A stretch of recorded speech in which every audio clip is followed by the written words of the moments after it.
Welcome back to यूनिमॉन्क्स। आज है CUET UG का सेकंड डे और है आज इकोनॉमिक्स, हिंदी, फिजिक्स और मैथमेटिक्स जैसे एग्जाम। तो चलिए आइए देखते हैं कि बच्चों का कैसा रहा एग्जाम, क्या था डिफिकल्टी लेवल, कितने क्वेश्चंस उन्होंने अटेंड करे हैं और वो कैसा फील कर रहे हैं। चलिए आइए हमारे साथ, चलिए चलते हैं।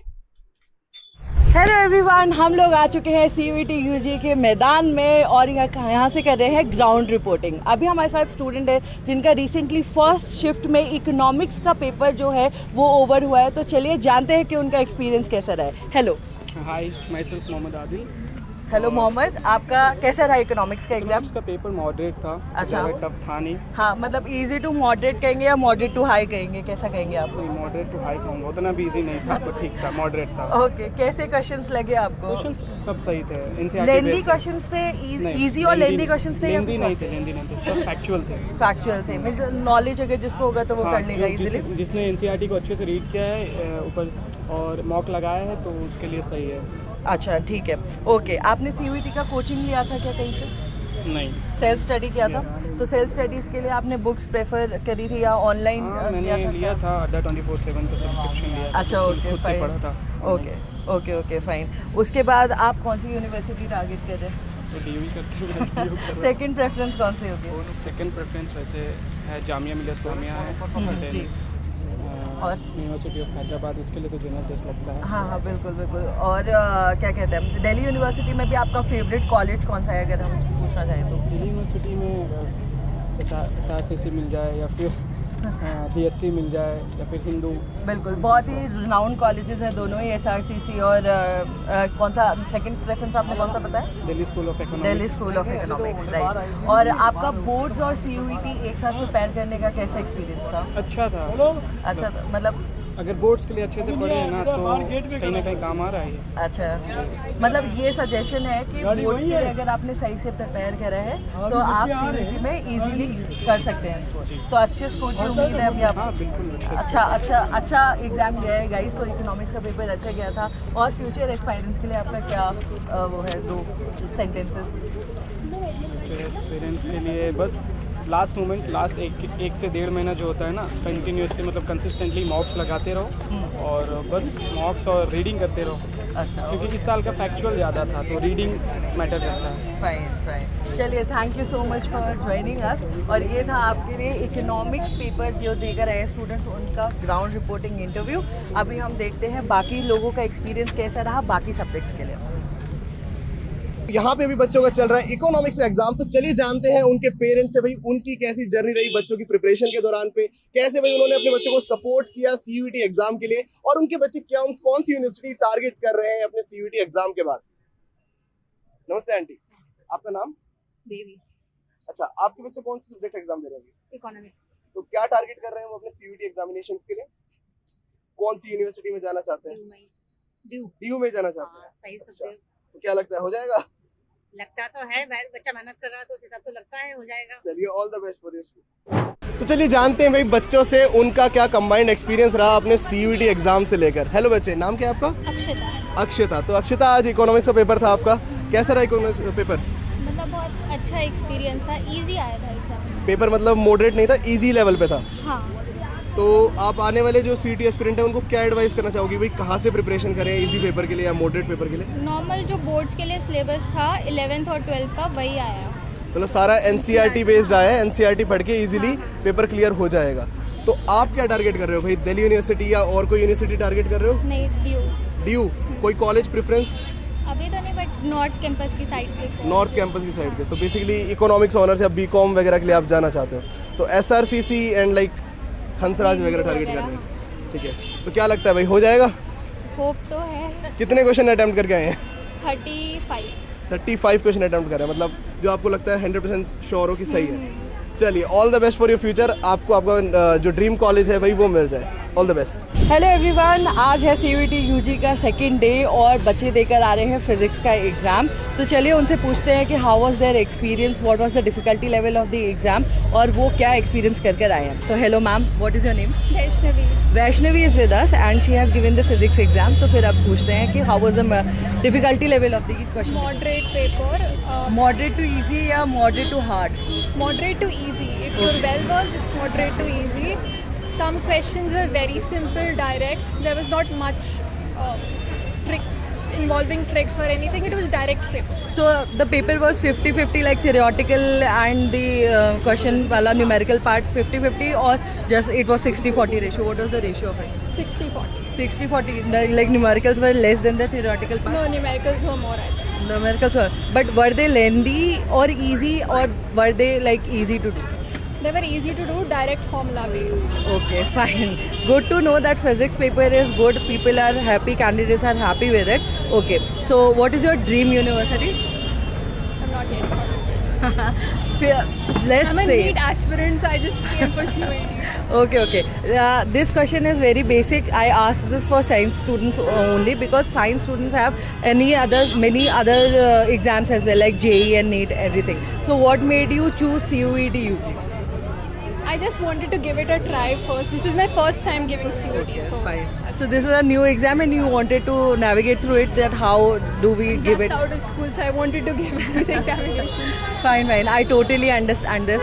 So what was about modern physics? Everybody says that modern physics is a easy part and you can do it by like have earned good marks. तो उसका ज़्यादा portion हमें देखने के लिए मिला क्या? There were more questions from modern physics and they were easy. If you know, you can do it. Fine. तो इलेक्ट्रिक और वो जो मैग्नेटिज्म वाला पार्ट जो बच्चों को ज़्यादा डिफिकल्ट लगता है फर्स्ट बुक से, वो कैसा था? Magnetism के questions were a bit difficult and electric were moderate level, easy. तो ओवरऑल एक्सपीरियंस शेयर करेंगे कैसा था? It was a nice paper. It was a nice experience, guys. CUET UG is doing it. So what is your pearls of wisdom अगले next aspirants के लिए? What would you suggest? Be thorough with the NCERT and all the formulas. NCERT is enough. Would you say NCERT is enough? NCERT is enough. Okay. Hello. Hello. Can you name your? Sneha. Okay. Sneha is here and खुशी. खुशी. स्नेहा और खुशी है हमारे साथ जो अभी economics का पेपर देकर आए हैं और आप लोगों का मैथ्स का भी पेपर है अभी. Yes. है ना? उसके लिए प्रिपरेशन कैसी है आप लोगों की? मैथ्स के प्रिपरेशन के लिए तो अच्छी है. अच्छा, अच्छी है. और आपकी? ठीक है, मतलब ज़्यादा अच्छी भी नहीं है. कोई रिस्क नहीं ले सकते. मैथ्स से मतलब थोड़ा ऐसा फोबिया टाइप रहता है, मैंने देखा है बच्चों स्टूडेंट्स के साथ. तो आपका मतलब ठीक फोबिया है या फिर ज़्यादा है? इसका ये मॉडरेट है ना? मॉडरेट है. चलिए अभी इकोनॉमिक्स के बारे में बात कर लेते हैं कि इकोनॉमिक्स का जो पेपर हुआ है वो स्नेहा को और खुशी को कैसा लगा है. ठीक है स्नेहा? बहुत अच्छा था, मतलब ज़्यादा मुश्किल नहीं था.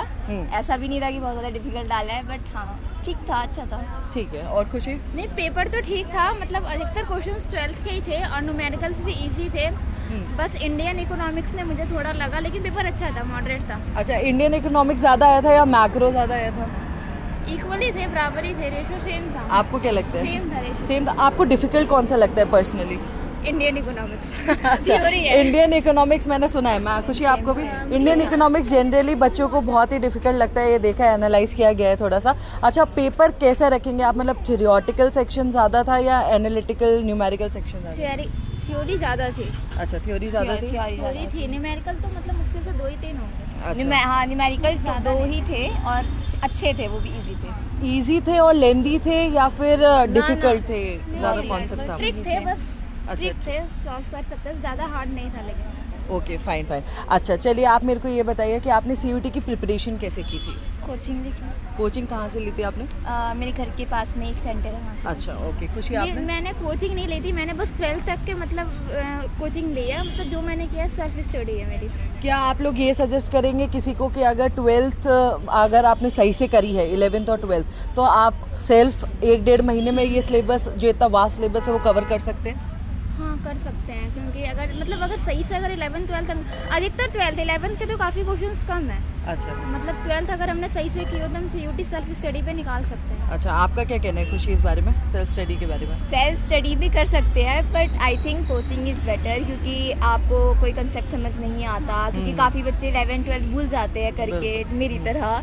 तो हम कर सकते हैं कोचिंग के जरिए. नहीं, ये अधिकतर बच्चों को बहुत प्रॉब्लम होती है कि कॉन्सेप्ट बिल्ड करना भी एक चीज़ होती है. कोचिंग एक स्ट्रक्चर प्रोवाइड करती है आपको कि आपको ऐसे फॉलो करना है फुटस्टेप, तो वो ईजी रहता है. हाँ, बहुत इजी रहता है. आप मतलब पर्सनली पूछ सकते हो ना किसी से, ये तो गूगल से करते हैं तो फिर कुछ चीज़ें समझ नहीं आती है. तो बिल्कुल सही बात है.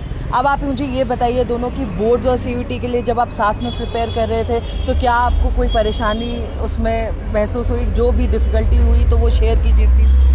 डिफ़िकल्टी डिफिकल्टी तो होती है, टेंशन तो बनी रहती है। अब जैसे इवनिंग में मैथ्स का एग्ज़ाम है, टेंशन तो रहेगा ही ना कि हाँ भाई मैथ्स का एग्ज़ाम है, डिफिकल्टी तो होती है थोड़ी बहुत। मेरे बेसिक क्वेश्चन ये है कि बोर्ड्स और CUET का पेपर थोड़ा सा डिफरेंट होता है, थोड़ा अलग लेवल पे होता है, तो उसकी डिमांड फुलफिल करने के लिए कैसे क्या आप जरिए अपनाते हैं कि दोनों कवर हो जाए? ये थोड़ा सा अगर खुशी बताइए। Sneha. Sorry Sneha, sorry my bad Sneha. नहीं मतलब मैंने तो दोनों अलग अलग प्रिपेयर करे थे। मतलब जैसे हमारा तो 5 सब्जेक्ट्स तो सारा 12th का ही था, जैसे मैं कॉमर्स स्टूडेंट हूँ तो मेरा 5 सब्जेक्ट 12th का ही था, तो वो साथ साथ भी प्रिपेयर होता रहा और ज़्यादा ध्यान दिया हमने GT पर और इंग्लिश पर। क्या आप लोगों ने कोई स्ट्रक्चर्ड टाइम टेबल ऐसे बनाया था कि इतना घंटा इधर पढ़ना है, इतना घंटा इधर पढ़ना है, या फिर कभी कभी ऐसे डिफ़िकल्ट दिन फेस करने पड़े आपको जब तैयारी नहीं हो रही थी, या फिर आप लोग ओवरवेल्म हो गए थे, ऐसा कुछ? नहीं, बोर्ड्स में तो किए हैं, लेकिन मतलब बोर्ड पेपर जब ख़त्म हुए हैं तब CUT में हाँ किए ही हैं। अच्छा ठीक है। हाँ। और खुशी स्नेहा? हाँ जी करिए। स्नेहा करिए। है ना। तो अब आप मुझे एक लास्ट चीज़ और बताइए कि आप लोग कौन सा यूनिवर्सिटी टारगेट कर रहे हैं? दिल्ली यूनिवर्सिटी। आप? Same DU। फाइन DU सबकी जान सबकी पहचान, सब लोग DU के ऊपर कुर्बान ऐसे कहते हैं। तो अब आप बताइए कि DU में भी आपको कोई स्पेसिफिक कॉलेज जिसके लिए आप टारगेट कर रहे हो? हंसराज कॉलेज मिल जाएगा तो IIM commerce student wing Hansraj college मतलब अच्छा है। अच्छा। अगर हो जाए तो काफ़ी अच्छा है। और स्नेहा कौन सा टारगेट कर रही मिल जाए। है? अच्छा ठीक है। स्नेहा के लिए दिल्ली यूनिवर्सिटी इज़ इम्पोर्टेंट कि कोई भी कॉलेज मिल जाए तो कोई भी नहीं, थोड़ा सा अच्छा रेपुटेटेड कॉलेज मिल जाए। हाँ, क्योंकि उसकी मेहनत शो करनी चाहिए, मतलब उसको डिफाइन कर देना चाहिए कि उसकी मेहनत जो थी वो कॉलेज डिफाइन कर रहा है, राइट। अब आप फ्यूचर एस्पायरेंट्स के लिए क्या बोलना चाहेंगे? थोड़ा पर्ल्स ऑफ विजडम आपसे मिल जाए तो नेक्स्ट ईयर स्टूडेंट्स के लिए। आप बोल देना कुछ। तो मतलब कोचिंग तो ज़रूरी है मेरे हिसाब से, क्योंकि GT जो है वो हम खुद प्रिपेयर नहीं कर सकते, उसमें 10 तक का बेस आता है, ऑब्वियस सी बात है। और 10 तक तो ऑलमोस्ट ही बच्चे भूल चुके होते हैं जो मैथ्स है, जिन्होंने मैथ्स छोड़ दी है बिल्कुल ही, उनके लिए मैं तो विथ मैथ्स स्टूडेंट हूँ, तो उसके लिए तो चाहिए ही चाहिए। तो मेरे हिसाब से तो कोचिंग करनी चाहिए और हार्ड ये एडवाइस है खुशी की तरफ से कि अगर आप की तरफ से। मैं क्यों भूल रही हूँ यार, ये बहुत ही सॉरी ये एडवाइस है स्नेहा की तरफ से कि आपको अगर कॉन्सेप्ट बिल्डिंग में थोड़ी सी प्रॉब्लम है, या फिर आप लोगों को ऐसा लगता है, फील हो जाता है स्टूडेंट को कि कोचिंग की कब रिक्वायरमेंट है, तो आप कोचिंग प्लीज़ ज्वाइन कीजिए, राइट। और आप जानते हैं आपसे कोचिंग तो ज्वाइन करनी ही चाहिए, लेकिन मेरे ख्याल से कोचिंग वाले कितना ही पढ़ा रहे, लेकिन हम उस चीज़ को जब तक हम खुद से ना पढ़े तो वो कंसेप्ट क्लियर नहीं हो सकते।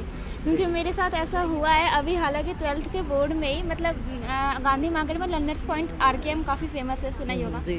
तो वहाँ मतलब मैं मैथ्स की कोचिंग मैंने ली है और लर्नर्स पॉइंट में भी मैंने लिया है। तो मतलब मैथ्स उन्होंने काफ़ी अच्छा पढ़ाया है। मेरे मैथ्स में हालांकि नंबर भी मतलब मॉडरेट है, कोई ज़्यादा अच्छे नहीं है, लेकिन ये है ना कि उनको कोचिंग वाले पढ़ा रहे हैं आपको सही से, अब आप पढ़ भी रहे हो, आपको समझ भी आ रहा है, लेकिन जब तक आप उस चीज़ को जब तक आप खुद नहीं पढ़िएगा तो मतलब कोचिंग वाले भी क्या कर सकते हैं, कोई पढ़ना तो है नहीं जो होल के पे ला देंगे। बिल्कुल मैं समझ रही हूँ आपकी बात। इनके कहने का मतलब है कि अगर अपने तरीके से बेस्ट ही देते हैं ना, बेस्ट तो हमें देना है। बिल्कुल मैं समझ रही हूँ कि आपको जो पढ़ रहे हैं, कहने का मतलब है कि आपको उसे ऑब्जर्व करके ध्यान से उसे समझने की भी ज़रूरत है, जो पढ़ा रहे हैं वो समझने की भी ज़रूरत है ना, यही मान लो वो तो पढ़ा ही रहे हैं, लेकिन हम उस चीज़ को जब तक खुद रिपीट नहीं करेंगे, अब मान लो आप हमें कुछ बता रहे हैं, जब तक हम उस चीज़ को खुद नहीं करेंगे, रिवाइज नहीं करेंगे, तो वो चीज़ हमें कैसे आएगी? बिल्कुल ये सहमत। अब आपके लिए थे ये pearls of wisdom next year students के लिए। तो बच्चों ये थे बच्चों के honest reviews about their CUET exam. आप मेरे पीछे भाई देख सकते हो पेरेंट्स की भीड़ है, फिजिक्स वाले बच्चे बाहर आ चुके हैं, मैथ्स वाले बच्चे अंदर जा चुके हैं। अगर मोटा आपको बताऊं तो जितने भी पेपर आज हमने आपको बताए हैं, सारे ऑनेस्ट रिएक्शन बच्चों के आपको दिखाए हैं, तो उसमें सभी बच्चों का ये कहना था कि भाई NTA ने मॉडरेट लेवल का पेपर दिया है। और अगर तैयारी की बात करें तो आपकी NCERT is enough for your CUET preparation. बस आपको भाई अपने मॉक अच्छे से लगाने हैं, अपने MCQs अच्छे से सॉल्व करने हैं। और अगर भाई पेरेंट्स के फीडबैक की बात करें तो आप मेरे पीछे भाई भीड़ देख सकते हैं सभी पेरेंट्स की। सभी की एक ही शिकायत है कि भाई पेरेंट्स के बैठने के लिए कोई अच्छी व्यवस्था नहीं है। या फिर अगर बात करें स्टूडेंट्स के फीडबैक की तो उन्होंने यही कहा है कि अंदर भाई इन्विजिलेटर बहुत फ्रिक्वेंटली डिस्टर्बेंस हो रही है, टाइम ढंग से नहीं कंज्यूम हो पा रहा है। तो यही सब मेरे भाई NTA से भी रिक्वेस्ट है, इन सब चीज़ों पर ध्यान दें, इन सब प्रॉब्लम्स को बच्चों के लिए सॉल्व करें, ताकि भाई वो 100% अपना टाइम अपने अपने एग्जाम्स को दे पाए। इसी के साथ भाई वीडियो को यहीं पर एंड करते हैं। होप भाई आप सभी बच्चों को ये वीडियो बहुत हेल्पफुल लगा होगा, आपको एक इंसाइट मिली होगी कि कैसा रहने वाला है आपका CUET एग्जाम। और जो 25 बैच वाले हमारे बच्चे हैं जो टारगेट कर रहे हैं 25 CUET को, तो उनको भी भाई इंसाइट मिल गई होगी कैसा उनका माहौल रहने वाला है एग्जाम टाइम में। तो जमकर तब तक तैयारी करो, अच्छे से तैयारी करो। वीडियो पसंद आई है वीडियो को लाइक करना, और ऐसे ही अच्छे अच्छे वीडियोस के लिए, ऐसे ही अच्छे अच्छे रिएक्शन वीडियोस के लिए चैनल को सब्सक्राइब करना मत भूलना। Thank you so much.